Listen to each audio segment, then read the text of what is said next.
Et bonjour tout le monde et tout le monde. Aujourd'hui, nous allons voir comment créer un générateur procédural afin de générer un donjon. J'ai rajouté également un système de seed, comme il peut y avoir dans plusieurs jeux vidéo, afin de pouvoir manipuler l'aléatoire. Je vous souhaite une bonne vidéo.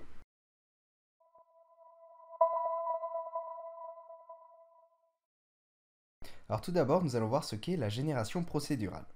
Une génération procédurale, c'est une génération aléatoire suivant certaines règles d'un algorithme. Alors voyons ensemble les règles de notre algorithme.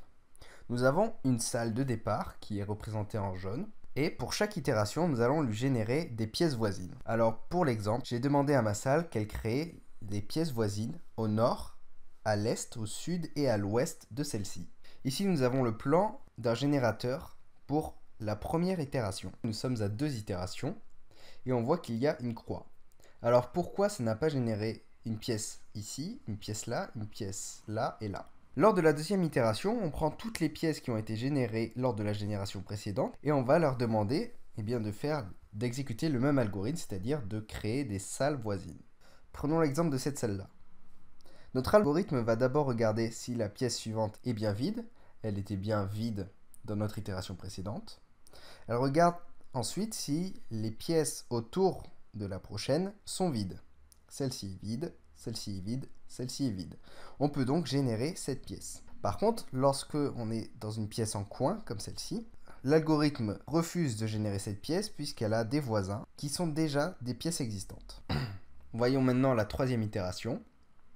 Les pièces qui étaient aux extrémités ont généré 3 nouveaux voisins. Nous sommes génération 4, génération 5, génération 6 et génération 7. Bon, je pense que vous avez compris. Ça ressemble un petit peu à un flocon de neige. Et maintenant, rajoutons un petit peu d'aléatoire. Alors revenons à notre première itération. Mais au lieu de 4 salles nord, est, ouest et sud, on va en faire que 3 qui seront générées aléatoirement. Notre générateur a créé le nord, l'est et l'ouest. Si maintenant je change de seed et que je régénère, les salles ne seront pas les mêmes. Revenons à notre seed 1 et maintenant faisons plusieurs itérations. Voici notre donjon à l'itération 2, 3, 4, 5, 6 et 7. Alors on peut voir que le donjon s'est bien étendu et on peut aussi dire que les salles les plus éloignées, comme celle-ci, sont en fait à 7 salles de point de départ. Alors là, je suis sur un script Python pour vous présenter ce qu'est la génération procédurale. Maintenant, allons sur Unity et générons quelque chose d'un peu plus joli. Alors, dans un premier temps, j'ai mon image Tills qui représente chaque pièce. Alors, vous pouvez télécharger l'image dans la description. Nous allons modifier cette image. Alors, on va déjà mettre le sprite mode à multiple, la compression à none et le filter mode à point. On clique sur Apply et on va dans le Sprite Editor. Voici notre image avec chaque possibilité de pièces possibles. Elles font toutes 50 par 50. On peut donc cliquer sur Slice, Grid by Cell Size et mettre 50 par 50, Slice, et toutes nos images seront préparées. On clique sur Apply et maintenant lorsque je déroule mon image, j'ai toutes mes salles de préparer. Alors on va également préparer nos objets. On va faire Create 2D Object Sprite. On va lui attribuer un sprite spécifique. On va établir le schéma suivant et ça va être du binaire. Si vous ne comprenez pas, vous pouvez simplement faire ce que je fais dans la vidéo. Commençons par la salle 15. Disons qu'à chaque fois qu'il y a l'ouverture vers le nord, cela vaut 8. Vers l'ouest, cela vaut 4. Vers le sud, cela vaut 2. Et vers l'est, cela vaut 1. 8 plus 4 plus 2 plus 1, ça fait 15. Donc notre numéro 15 sera la pièce qui sera ouverte par le nord, par l'ouest, par le sud et par l'est. J'applique donc ce sprite. Je vais également changer sa taille en modifiant le scale par 2. Nous avons donc notre salle numéro 15 et on va la positionner à 0 en x, 0 en y et 0 en z. On copie-colle notre élément et on va l'appeler 14. Si vous avez compris le raisonnement, vous savez que 14 c'est 8 plus 4 plus 2. On a dit que 8 correspondait au nord, 4 à l'est, 2 au sud. La salle 14 correspond donc à ce sprite-là. Je vais suivre ce même cheminement pour les 13 prochaines salles.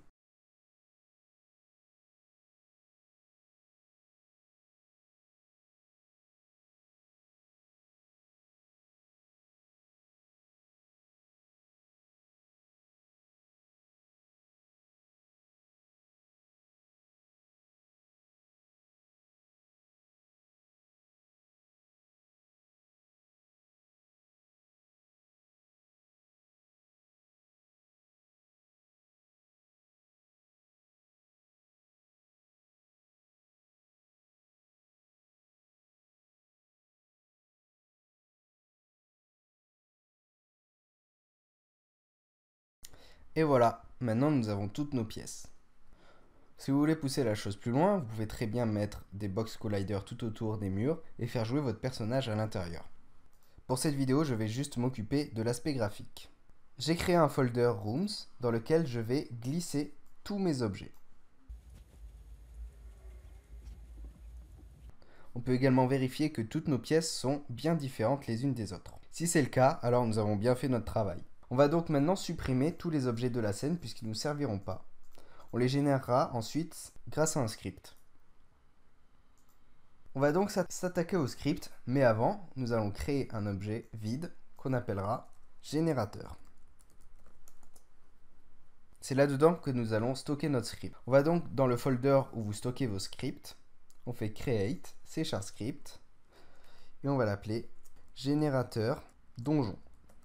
On va ensuite sélectionner notre objet générateur et glisser notre script à l'intérieur. Ouvrons maintenant notre script. Nous avons donc la fonction start que nous allons utiliser et la fonction update qu'on peut supprimer. Voici notre script. Alors juste avant, nous allons créer une nouvelle classe. On va écrire public class point.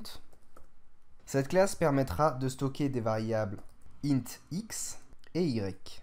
Je passe par une nouvelle classe. On peut aussi très bien passer par des vecteurs 2, mais c'est beaucoup moins accessible et je préfère passer par des listes de points. Après, on va écrire ce qu'on appelle le constructeur en langage objet. Donc on fait public void et on l'appelle du même nom que la classe. On va prendre deux variables entre les parenthèses. On va dire xx et int yy. On va ensuite mettre que x c'est égal à xx et que y c'est égal à yy. Quand on va créer un nouveau point, on va lui renseigner sa position en x, sa position en y, et on pourra l'utiliser ainsi. Je me suis trompé juste ici, j'ai mis un void, on n'en a pas besoin lorsqu'on fait un constructeur. Ok, maintenant passons à notre classe générateur donjon. On va lui mettre plusieurs variables publiques qui seront accessibles depuis Unity. On va d'abord écrire public int itération. C'est le nombre de fois que notre générateur va tourner avant de créer le donjon. Plus l'itération sera grande, plus le donjon sera potentiellement grand. Mais la taille ne dépend pas uniquement de l'itération, elle dépend également de l'aléatoire. On peut également créer une nouvelle variable qui sera le max gen pop. Traduisez le nombre de population maximum par génération. Si on met une trop grande itération et un trop grand nombre en max gen pop, notre donjon risque d'être très très grand. On met donc une petite limite grâce à cette variable qui nous permettra d'éviter que notre donjon s'étale de trop. On va également créer un public int seed qui est égal à 42 de base. 42 va vous permettre d'avoir les mêmes résultats que moi normalement. Et vous verrez que votre donjon se changera aléatoirement en fonction de la seed. Enfin, on va créer un public GameObject, c'est-à-dire un tableau de GameObject qu'on appellera Tiles. On peut déjà revenir sur Unity, aller dans Générateur, dérouler Tiles, mettre une taille de 15 puisque c'est les 15 possibilités de salles, aller dans notre dossier Rooms et placer les éléments dans l'ordre. 1 à l'élément 0, 2 à l'élément 1, etc. Une fois que c'est fait, revenons à notre script. On va créer deux variables private qui seront donc accessibles uniquement par le script. Ce seront des entiers qui s'appelleront whites et eights. Cela permettra de stocker la hauteur et la largeur de notre zone pour tout le script. Alors entrons dans le start et commençons par définir le whites et le heights. On va les définir ainsi. Le white c'est égal au nombre d'itérations fois 2 plus 1. On va faire la même chose pour la hauteur. En réalité, pour vraiment pas avoir de problème, il faudrait mettre plus 3. Ensuite, je vais contrôler mon aléatoire en faisant random seed est égal à seed. Maintenant, nous allons créer notre zone. C'est dans cette zone que nous allons établir toutes les salles. Donc on va faire un tableau à double dimension d'entier qui va s'écrire comme ça et on va l'appeler area. Elle prendra la forme qu'on va lui donner, c'est-à-dire sa hauteur et sa largeur, remplie de base par des zéros. Ensuite, nous allons établir un point de départ à notre algorithme. Donc on va créer un entier int start x et un int start y. Le start x sera égal à la largeur divisé par 2 et on va le convertir en entier. Pour ceci, on fait math.round2int entre parenthèses ce que l'on veut mettre en entier. On va faire la même chose pour notre y, sauf qu'à la place de whites, on va mettre 8. Je viens de voir que j'ai fait une erreur ici lorsque j'ai instancié ma variable. C'est bien 8 et pas 8. Ensuite, je dis que mon area à la position start y, start x est égal à 1. Et pour finir, je vais créer une liste de strings qu'on appellera directions. Alors les strings, pour rappel, ce sont des chaînes de caractères. Et on fait égal new list string, entre parenthèses, les valeurs que notre liste prendra. Donc pour ce faire, on fait new string, entre crochets, est égal, entre guillemets, on écrit donc nord, sud, est, ouest. C'est les 4 valeurs que pourra prendre direction. Alors à cet endroit-là, je me suis simplement trompé, il n'y a pas de égal. On va créer une liste de points. Rappelez-vous, point, c'est l'objet que nous avons créé juste au-dessus, qu'on appellera point avec un S. Et c'est égal à new list points. Point virgule. Ensuite, nous allons ajouter à notre liste de points existants notre zone de départ. Donc pour cela, on fait point.add, entre parenthèses. On lui ajoute un nouveau point, donc new point, entre parenthèses, cx, cy. Donc cx, c'est start x, et cy, c'est start y. Voilà, on en a fini avec toutes les variables qui nous permettront de créer un générateur. Maintenant, nous allons commencer notre algorithme. On va commencer par faire une boucle for, qui bouclera sur elle-même autant de fois qu'il y a d'itérations. On fait int i égale 0, point virgule, i inférieur à 0, point virgule, i plus plus. Ici, on remplace le 0 par itération. Dans cette boucle, nous allons créer une nouvelle liste de points, qui sera une liste de points temporaire. On va l'appeler pop rooms. Ensuite, on recrée une boucle for. Cette boucle va lister tous les objets existants, tous les points qui sont existants dans notre liste points. Alors, j'ai fait une boucle for, mais puisqu'on peut lister tous les objets, autant faire un for each. On va lui mettre pour tous les points qu'on va appeler points, tout simplement, qu'on va appeler sobrement point, dans notre variable points. Et donc à chaque objet point dans notre variable points, on va pouvoir lui générer de nouveaux voisins. Pour la première itération, il va regarder pour tous les points qui existent dans points. Tous les points, c'est uniquement le point de départ. Et on va lui créer les différents voisins. Pour cet algorithme, on va lui demander 3 voisins. On va devoir piocher donc 3 directions dans notre liste directions. Donc on va créer une nouvelle liste de strings qu'on va appeler directions pop et qui sera égale à notre liste direction. Donc on fait new list string entre parenthèses directions. Ensuite, nous allons mélanger la liste. Donc, je ne vais pas trop rentrer dans les détails, mais en gros, pour chacun des éléments de notre liste direction pop, on va mélanger son ordre dans la liste. Et enfin, nous allons garder que les 3 premiers. Donc, pour ça, on prend notre tableau direct pop, on lui fait un remove, et on lui enlève le 4e élément, c'est-à-dire l'élément qui correspond à la 3e place, puisque les listes commencent au point 0, 0, 1, 2, 3, et donc le 4e élément sera à l'index numéro 3. Direction pop 3. Ensuite, nous allons prendre chaque élément de notre direction pop. Donc on va faire for each string direction in direction pop et on va générer donc une salle en fonction des directions. Alors là, va falloir s'accrocher un petit peu le bidou. On va créer une première condition. Commençons par le nord. Si direction est égale à nord, alors on génère alors on génère une salle en haut. Donc avant de créer une salle au nord, on va vérifier que la salle qui est au-dessus est bien libre et les salles autour sont bien libres également. Donc on va créer une deuxième condition et on va mettre area entre crochets point.y virgule point.x point.y moins 1 point.x est égal à 0, alors on peut créer une salle à cette place-là. Point.y moins 1, c'est en fait dans un tableau, on commence en haut à gauche, 0, 1, 2, 3. Donc le y-1, admettons que on est sur la ligne 1, le y-1 sera à la ligne 0, donc au-dessus de notre case.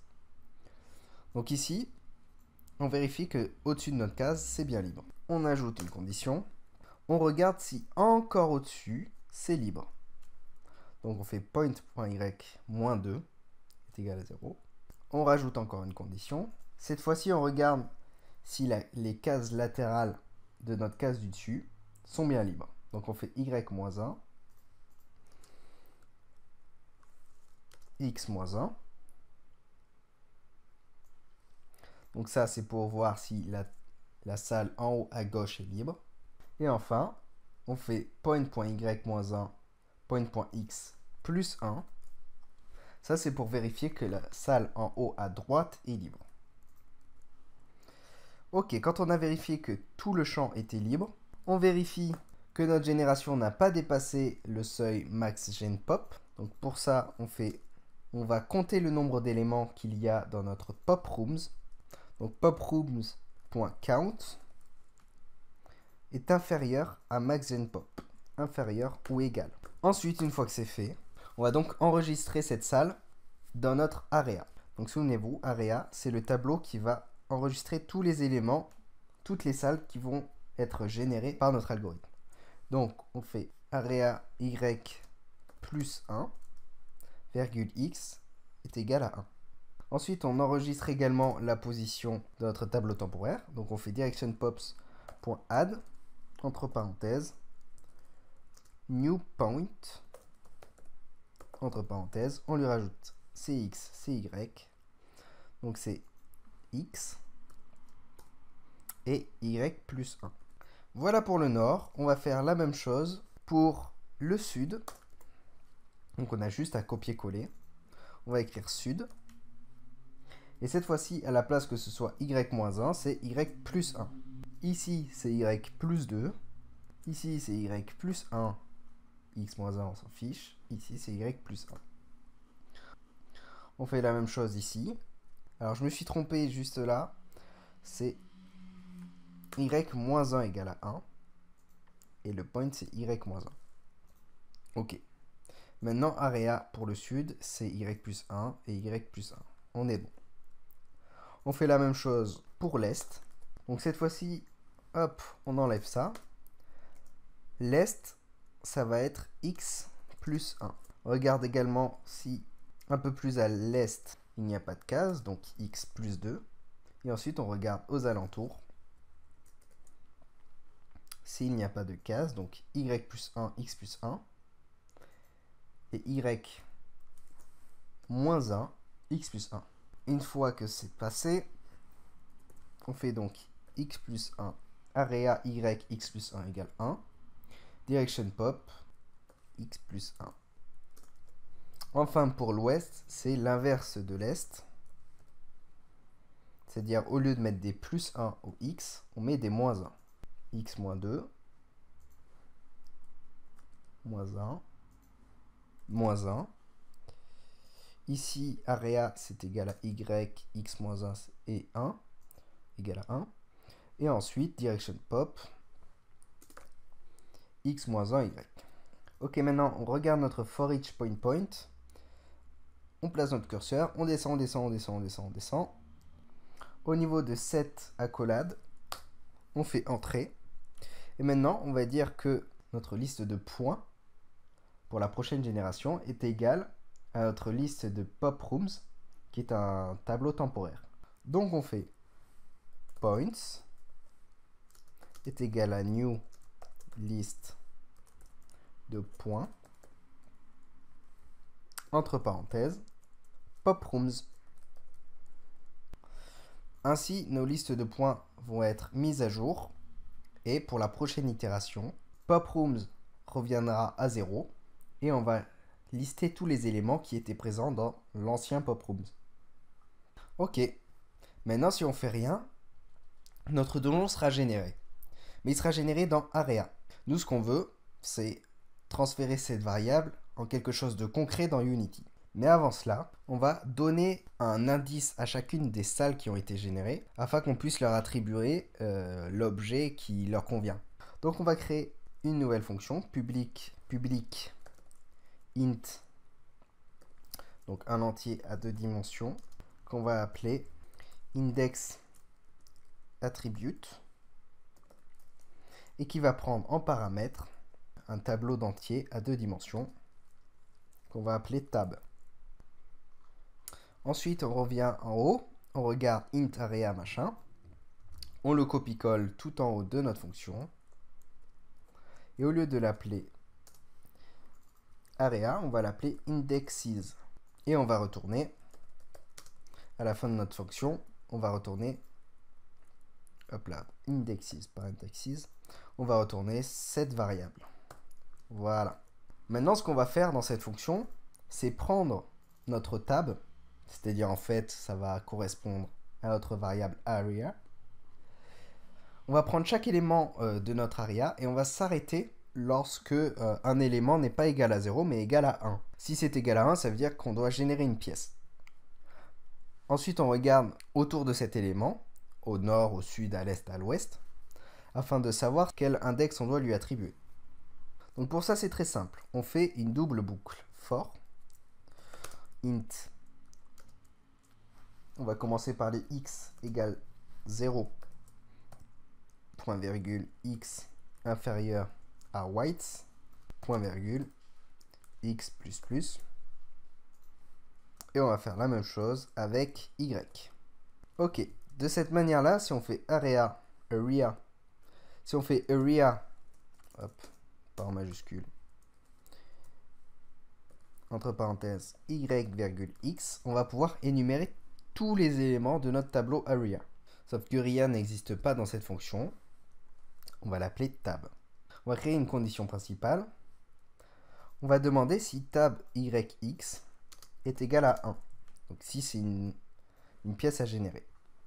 Si c'est une pièce à générer, on va regarder autour de cette pièce. Donc on va faire if, par exemple, on veut regarder la pièce qui est au nord de celle-ci. Donc on fait tab y-1 est égal à 1. On va faire celle qui est à l'ouest, donc x plus 1. Maintenant, celle qui est au sud, y plus 1. Et enfin, celle qui est à l'ouest, x moins 1. On va prendre notre table index et on va lui dire à yx, qui est de base, l'index yx est égal à 0. On lui dit plus égal 8. Ensuite, on lui dit plus égal 4 si c'est à l'est, plus égal 2 si c'est au sud, et plus égal 1 si c'est à l'est, à l'ouest, pardon. Alors, on modifie juste ici, c'est y plus 1, et ici y moins 1. Voilà, c'est tout pour cette fonction. Maintenant, on n'oublie pas de l'appeler à la fin de notre fonction start. Hop, à la fin, on fait un int entre crochets. On va créer une variable d'entier, un tableau à 2 dimensions, indexed area, c'est égal à index attribute, entre parenthèses, area, point virgule. Une fois qu'on a indexed area, hop, on va mettre un A majuscule, ce sera plus lisible. Une fois qu'on a le indexed area, on a tout simplement besoin de générer d'instancier chaque objet en fonction de l'index qu'il y a dans indexed area. Cette fonction, on peut la passer en private. Ça ne posera pas de souci. On va donc créer une nouvelle fonction, private void tillsIntent, qui prendra en variable d'entrée un tableau à 2 dimensions d'entier qu'on va appeler également tab. Maintenant, on va reprendre exactement notre boucle qu'on avait fait dans index attribute afin de pouvoir boucler sur tous les éléments de notre tab. On va faire une condition si tab yx est différent de 0, alors on va créer une variable GameObject qu'on va appeler Geo pour GameObject, instantiate entre parenthèses, et instantiate on va lui mettre trois valeurs. Le premier c'est l'objet qu'on veut instancier. L'objet qu'on veut instancier, on les a stockés tous dans notre variable tiles. Donc on fait tiles entre parenthèses quel élément de notre table. On veut que ce soit cet index là. Et on lui rajoute -1 parce que le début de l'index de tab commence à 1 alors que le début de l'index de tiles commence à 0. Et ça va aller piocher, par exemple si on veut l'élément 1, ça va piocher l'élément 0 ici, donc l'élément 1. Ensuite on va lui donner un emplacement. On fait new vector 3 entre parenthèses, sa position en x, sa position en y, sa position en z. On veut 0 en z, on s'en fiche. Sa position en x et en y sera définie par le milieu de notre donjon. Donc on va d'abord créer un entier qu'on va appeler middlex. Et on va créer un autre entier qui sera appelé middley. Dans la logique des choses, middlex et middley, c'est exactement égal à notre start x et start y. C'est-à-dire mathRoundToInt white divisé par 2. Pour le middley, c'est mathRoundToInt height divisé par 2. Maintenant, la position de notre objet, ça va être égal à x moins middlex, afin que l'élément qui sera au milieu, donc notre élément de départ, soit vraiment au milieu de notre écran. Et notre y, ça va être égal à y moins middley. Et ensuite, le dernier élément, ce sera un quaternion point identity avec un i minuscule, bien sûr. Ensuite, on va rajouter un petit élément décoratif. Donc, si y est égal à middley et x est égal à middlex, on va modifier la couleur de notre objet.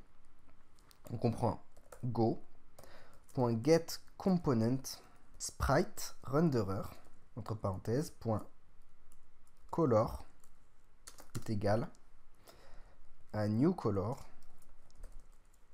entre parenthèses.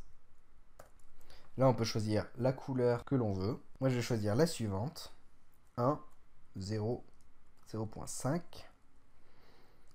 et on va mettre un 1 ici à la fin. Et enfin on ajoute le tiles instant, hop, entre parenthèses, et on lui donne à manger notre variable indexedArea. On enregistre. Je corrige également les fautes que j'ai fait ici lorsque je vous ai expliqué nord, sud, est, ouest. J'ai oublié de faire égal égal. C'est une erreur bête. Voilà, mais si on ne les corrige pas, ça ne risque pas de marcher. Ensuite, je corrige également le y et les x, et je les remplace par point.y et point.x. Puisque y et x, il ne les connaît pas, par contre, point.x et point.y, il les connaît.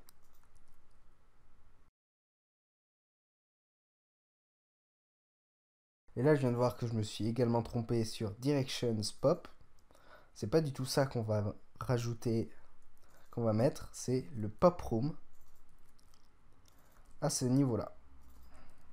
Ok, en revenant sur Unity, on vérifie qu'il n'y a bien pas d'erreur. Donc c'est bon, il y a juste une petite alerte au niveau du seed, mais ça, pas de souci. On va changer le nombre d'itérations, donc on va mettre 1. MaxGenPop, on va mettre 12 par exemple. On fait play. Et voilà notre petit donjon. Donc on a mis une itération de 1. Maintenant, si on met une itération de 2, ça donne ça. Assez symétrique d'ailleurs. Une itération de 3,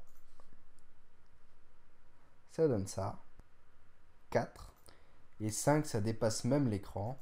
Si on réajuste un petit peu la caméra, qu'on la fait un peu plus grande, et on voit bien que chaque salle est orientée dans le bon sens et s'accorde correctement avec les autres.